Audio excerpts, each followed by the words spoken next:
क्या अब तेजस्वी यादव को भूमिहार ही मुख्यमंत्री बनाएंगे? क्या अब भूमिहारों के अलावा तेजस्वी के पास कोई ऑप्शन नहीं बचा हुआ है? क्या इस बार डैमेज कंट्रोल का पूरा जिम्मा इन भूमिहार समाज के लोगों को दे दिया गया है, जिनकी आबादी 2.9% है? बता दें हम आपको कि विधानसभा चुनाव में लगातार सीटों का समीकरण तय हो रहा है। कहां से कौन उम्मीदवार होगा, इसको लेकर चयन प्रक्रिया लगातार चल रही है। लेकिन इस बीच एक खास बात देखने को मिल रही है, जहां तेजस्वी यादव इन दिनों भूमिहारों पे काफी मेहरबान है। अब तक अगर 2020 के पहले के चुनाव की बात करें तो आरजेडी में जब सीटों का बंटवारा होता था तो उस समय दो जातियों को खासकर ध्यान में रखा जाता था, मुस्लिम और यादव।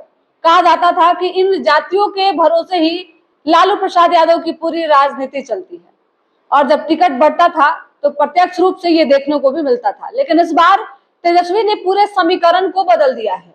अब लगने लगा है कि एक समय में बुरा बाल साफ करो का नारा जो दिया गया था उससे काम नहीं चलने वाला है। बिहार में अगर समीकरण नहीं बदले गए तो तेजस्वी यादव कभी मुख्यमंत्री नहीं बन पाएंगे, और यही कारण है कि इस बार अब तक अभी औपचारिक तौर पे सीटों का बंटवारा भी नहीं हुआ है, लेकिन कैंडिडेट फाइनल करने शुरू कर दिए गए हैं।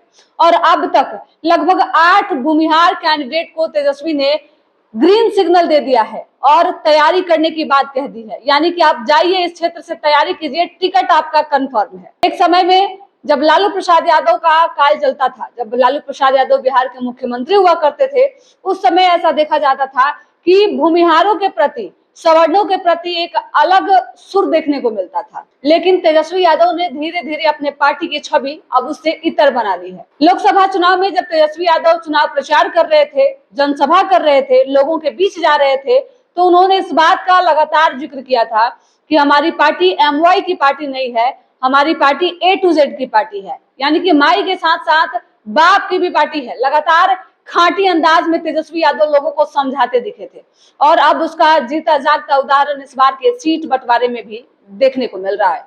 अब सवाल कि आखिरकार तेजस्वी यादव जब भूमिहारों पे भरोसा जता रहे हैं और भूमिहारों के भरोसे मुख्यमंत्री बनने का सपना देख रहे हैं, तो आखिरकार इसका नुकसान किसको होगा? भूमिहारों का वोट आखिर कन्वर्ट अगर तेजस्वी की तरफ होता है तो इसका सबसे अधिक नुकसान जो है वो एनडीए को होगा। एनडीए में खासकर जदयू को इसका नुकसान होगा। जदयू ने भी अब मन बना लिया है कि शाहबाद और बाकी के इलाके में कंप्रोमाइज करने की स्थिति में हम लोग नहीं हैं।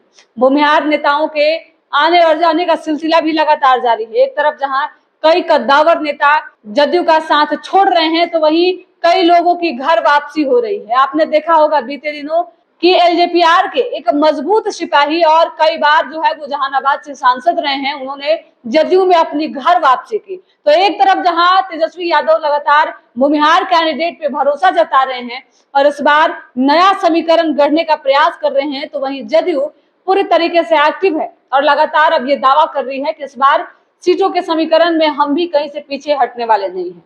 हालांकि इस बार इस चुनाव में 2 ही धरे नहीं है, एक तीसरा धरा भी है जो सबका खेल बिगाड़ने के लिए पूरी तरीके से तैयार है। आप कैंडिडेट कहीं से भी लाइए, किसी भी जाति के लाइए, लेकिन उसका तीसरा फैक्टर हर जगह पर देखने को मिल रहा है। ऐसे ऐसे कैंडिडेट उतारे जा रहे हैं जो आपके जहन में भी नहीं थे। तो इस बार के चुनाव में कुछ खास चीजें जो है वो बिल्कुल अलग देखने को मिल रही है।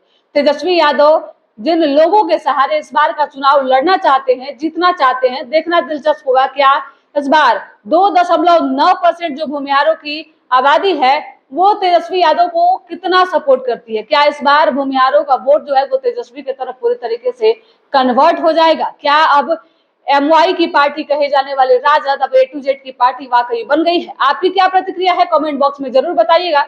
साथ ही वीडियो अच्छी लगे तो शेयर कीजिएगा। हमारे YouTube चैनल संचित को सब्सक्राइब करके फेसबुक पेज को भी फॉलो कर लीजिएगा। धन्यवाद।